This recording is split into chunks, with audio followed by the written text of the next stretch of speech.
पीजे मीर, आप मुझे बताइएगा कि डिफेंस मिनिस्टर पाकिस्तान ने दोबारा से कहा है कि इंडिया पाकिस्तान पे हमला करने की कोशिश कर सकता है। इस वक्त इटालियन डिफेंस मिनिस्टर आए हुए हैं, बड़ी इंटरेस्टिंग डेवलपमेंट है। अब इंडिया क्या कहता है? इंडिया कहता है जी इटालियन डिफेंस मिनिस्टर को कि आप पाकिस्तान को कोई इक्विपमेंट नहीं देंगे। कल रात पाकिस्तान के ऊपर हमने अटैक किया, जहां पर उनका पूरा का पूरा जो ग्रिड सिस्टम है, बिजली वाला सिस्टम, पावर प्लांट्स को हमने ब्लैकआउट कर दिया। ये एक मैसेज था कि अपनी औकात में रहो, अपनी जो तुम्हारी विजिबिलिटी है, डिप्लोमेटिक विजिबिलिटी, उसको अपनी स्ट्रेंथ ना समझो। तुम अभी भी हमारे नौकर हो। और ये कहते हैं ये राना नहीं है मेरी जानी, ये हकीकत है कि बेटा जो तुम सोच रहे हो, तुम्हारे से 10 कदम आगे हम चल रहे हैं। तुम्हारा कटा हुआ पूरा काट देंगे अगर हमें ज्यादा तंग करने की कोशिश करें। हेल्थ और एजुकेशन के बजट्स को कम किया जा रहा है और डिफेंस स्पेंडिंग की सैलरीज बढ़ाई जा रही हैं, 20% बजट को इंक्रीज किया जा रहा है। तो लोग कहते हैं ना कि यार हम भूखे नंगे हैं। अब ऑफिशियली दुनिया का सबसे बड़ा एजेंसी यूनाइटेड नेशंस कह रहा है कि तुम ऑफिशियली भूखे नंगे हो। अजीजा ने मन सोचिए, एक गरीब मुल्क जो पहले ही कर्जों के बोझ तले दबा हुआ है, जहां पर अस्पतालों के अंदर दवा नहीं है तो सरिंजें दोबारा इस्तेमाल करनी पड़ती हैं, जिसकी वजह से मासूम बच्चों को एड्स हो जाती है। बांग्लादेश के प्रधानमंत्री ने मोदी जी को बोला कुछ भीख दे दो, कुछ तेल दे दो, कुछ बिजली दे दो। मोहम्मद भीख ना मांगे, ऐसा हो नहीं सकता। ये नोच के गिद्धों की तरह पाकिस्तान को खा रहे हैं और उसके जवाब बना रहे हैं। अवाम के लिए पाकिस्तान नहीं है, सिर्फ खवास के लिए पाकिस्तान है। पाकिस्तान के साथ कुछ भी आप शेयर नहीं करेंगे, ये डिमांड है इंडिया की इटालियन फॉरेन डिफेंस मिनिस्टर्स। नमस्कार दोस्तों, भारत ने पाकिस्तान को ब्लैकआउट कर दिया था। यानी कि जैसे ये लोग, इनकी मीडिया दावा किया कर रही थी ऑपरेशन सिंदूर के समय, उसको बिल्कुल भारत ने दिखा दिया है कि कोई दावे भी इनके सही नहीं है और भारत ने पूरा इनका जो बिजली का निज़ाम है उसको पूरी तरह से हैक कर लिया था और सारी जो है लोड शेडिंग इनके यहाँ शुरू हो गई थी। अब पाकिस्तानी मीडिया इसको लेकर काफ़ी डिस्कशन कर रही है, काफ़ी चीख चिल्ला रही है, उनको लगता है कि नहीं ये गलत था। लेकिन ये चीज़ हुई या नहीं हुई तो पाकिस्तानी मीडिया खुद कंफर्म कर रही है, सही और गलत तो बाद में देखेगी। लेकिन भारत ने ऐसी चीज़ें करना शुरू कर दिया जो पहले नहीं की जाती थी, और अब पाकिस्तान में, इसलिए पाकिस्तानियों का मानना है कि जो मोदी गवर्नमेंट है ये इन्हें चांस जीने नहीं देगी। आप इस सब के बारे में क्या सोचते हैं कमेंट बॉक्स में ज़रूर लिखिएगा। वीडियो अच्छा लगे तो लाइक करें, शेयर करें, चैनल को सब्सक्राइब करना ना भूलें और बेल का आइकन प्रेस कर दें लेटेस्ट नोटिफिकेशन लिए। आइए आगे बढ़ते हैं इस वीडियो में। इस वक्त इटालियन डिफेंस मिनिस्टर आए हुए हैं, बड़ी इंटरेस्टिंग डेवलपमेंट है। अब इंडिया क्या कहता है? इंडिया कहता है जी इटालियन डिफेंस मिनिस्टर को कि आप पाकिस्तान को कोई इक्विपमेंट नहीं देंगे। पाकिस्तान के साथ कुछ भी आप शेयर नहीं करेंगे, ये डिमांड है इंडिया की इटालियन फॉरेन डिफेंस मिनिस्टर्स। अच्छा, इंडिया और इटली की डिफेंस मिनिस्टर जो है वो, उनका बायलैटरल मिलिट्री कोऑपरेशन जो है वो 2026-27 उसके ऊपर काम हुआ है। बायलैटरल डायलॉग ये करते रहते हैं, मतलब that is in front of us, हमें इस चीज का पता चलता रहता है। ठीक है जी। उधर से राजनाथ सिंह साहब जो हैं वो पाकिस्तान के ऊपर फिर उन्होंने हमले शुरू कर दिए हैं। अच्छा, वहां पे उन्होंने एक बात की कि जो है ना, मजहब दहशतगर्दी का कोई वो नहीं है, मजहब नहीं है और उनकी कोई बात नहीं है, और ये वो असल तो वो पाकिस्तान के हवाले से लोग टारगेट कर रहे हैं कि इंडिया ने ये किया क्या है, ये तो यू टर्न ले लिया है, क्या इन्होंने यू टर्न ले लिया पाकिस्तान के ऊपर। लेकिन वो भी फिर बीजेपी है, वो यू टर्न तो वो तो जैसे कहते हैं ना तरीके से ही होगा। अब फॉर एग्जांपल उन्होंने ये कहा है जनाब कि जो पाकिस्तान है वो तो एपी सेंटर ऑफ टेररिज्म। ये पूरे अटैकिंग मोड में आ चुके हैं। पहले पाकिस्तान को पेला और कल रात पाकिस्तान के ऊपर हमने अटैक किया, जहां पर उनका पूरा का पूरा जो ग्रिड सिस्टम है, बिजली वाला सिस्टम, पावर प्लांट्स को हमने ब्लैकआउट कर दिया। जो वाटर पंप्स हैं उसको ब्लॉक कर दिया, पानी फ्लो हमने बंद कर दिया है। वे सब कुछ किया भारत में बैठकर।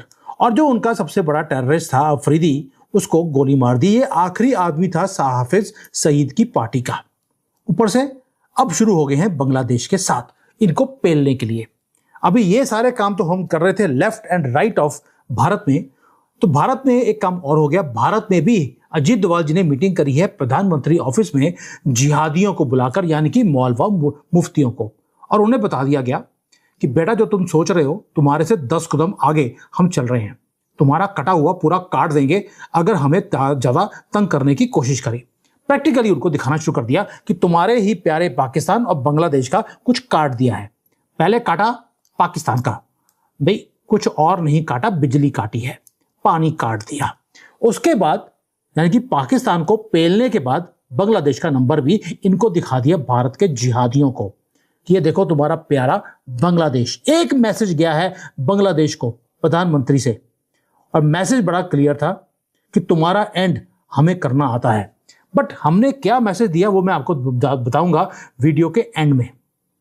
लेकिन बांग्लादेश ने उस मैसेज को रिसीव करने के बाद क्या एक्शन लिया वो ज्यादा इंपॉर्टेंट है। यानी कि वही है जो हमेशा होता है, मोहम्मद सरेंडर कर गया। बांग्लादेश, अब आते हैं बांग्लादेश के ऊपर। पाकिस्तान का तो मैं ऑलरेडी वीडियो आपको दे चुका हूं। बांग्लादेश ने अपने ही एयर ऑफिसर्स को, एयर फोर्स के जो ऑफिसर्स हैं उनको अरेस्ट करना शुरू कर दिया। सिर्फ एक मीटिंग हुई है भारत से, सिर्फ एक मीटिंग, और उन्होंने अपने लोगों को पकड़ना शुरू कर दिया। जो स्क्वाड्रन लीडर्स हैं, हाईली ट्रेंड एयर फोर्स के लोग हैं, वो आज हथकड़ियां डाले किसी जेल में पड़े हैं। उनका क्राइम एक ही था जो बांग्लादेश बोल रहा है कि ये देश के साथ गद्दारी कर रहे थे। क्राइम क्या था? क्राइम एक ही था कि वो जो स्पाइंग कर रहे थे भारत के ऊपर। बांग्लादेश के अंदर बैठकर वो स्पाइंग कर रहे हैं भारत के ऊपर, और बांग्लादेश उनको बोल रहा है गद्दार, ट्रेटर बोल रहे हैं उनको। आप सोच सकते हैं कि इसका मायना क्या है? यानी कि अब जो सॉफ्टवेयर है बांग्लादेश का वो मोदी जी ने अपडेट कर दिया। पाकिस्तान का बजट पंजाब खा जाता है और पंजाब की फौज है और फौज बजट खा जाती है, तो इसलिए पंजाब, और वैसे मेरा ख्याल में पंजाब का बजट लाहौर खा जाता है। लेकिन बहरहाल इसके ऊपर बात करना जरूरी है, क्योंकि जहां पे एक तरफ सेहत, हेल्थ और तालीम, एजुकेशन के बजट्स में कट किए जा रहे हैं, बड़ा विजिबल कट किए जा रहे हैं, दूसरी तरफ अफवाज पाकिस्तान आर्म्ड फोर्सेस की सैलरीज जो है उसमें तकरीबन दुगना 100% इजाफा किया जा रहा है, जो हम वेरीफाई कर चुके हैं, आने वाले बजट प्रोपोजल के अंदर कंफर्म कर चुके हैं। बजट तो जाहिर बात है कि तकरीबन महीने बाद पेश होना है, लेकिन हमें कंफर्मेशन आ चुकी है। और ये एक ट्रेंड है, ये कहानी यहां पे खत्म नहीं होती, कहानी बल्कि यहां से शुरू होती है। अजीजान मन, सोचिए एक गरीब मुल्क जो पहले ही कर्जों के बोझ तले दबा हुआ है, जहां पर अस्पतालों के अंदर दवा नहीं है तो सिरिंजें दोबारा इस्तेमाल करनी पड़ती हैं, जिसकी वजह से मासूम बच्चों को एड्स हो जाती है। बीबीसी ने रिपोर्ट की है मुसलसल, आपको पता ही है इस वक्त जो मशूक आजम का पंजाब है उसके अंदर क्या हो रहा है, आपको अच्छे तरीके से पता ही है। स्कूल्स के अंदर टीचर्स नहीं हैं, बल्कि स्कूल्स पूरे पाकिस्तान में अक्सर औकात तो जो है वो भैंसें और गायें वहां पे वडेरों की बंधी हुई नजर आती हैं। लेकिन ओवरऑल अगर यहां पे देखा जाए तो प्रायोरिटीज क्या होनी चाहिए, तरजीहात क्या होनी चाहिए, वो तो जाहिर बात है तालीम, गरीब आवाम और सेहत होनी चाहिए। लेकिन रियलिटी क्या है, हकीकत ग्राउंड के ऊपर क्या है? हेल्थ और एजुकेशन के बजट्स को कम किया जा रहा है और डिफेंस स्पेंडिंग की सैलरीज बढ़ाई जा रही हैं, 20% बजट को इंक्रीज किया जा रहा है। ये सिर्फ इकोनॉमिक पॉलिसी नहीं है, ये एक सियासी चॉइस है। और इसके ऊपर जब हम बात करते हैं तो फौज कहती है कि यार अगर पाकिस्तान ही नहीं होगा तो तालीम का तुमने अचार डालना है, बजट का अचार डालना है। ये नोच के गिद्धों की तरह पाकिस्तान को खा रहे हैं और उसके जवाब बना रहे हैं। अवाम के लिए पाकिस्तान नहीं है, सिर्फ खवास के लिए पाकिस्तान है, और खवास की खबास्तों ने ये हाल कर दिया है कि ये इसको भी जस्टिफाई कर रहे हैं। अब फौज की तनख्वाहों के ऊपर आ जाएं, जिसके ऊपर इनको बात करने से सबसे ज्यादा तकलीफ होती है, और ये कहते हैं यार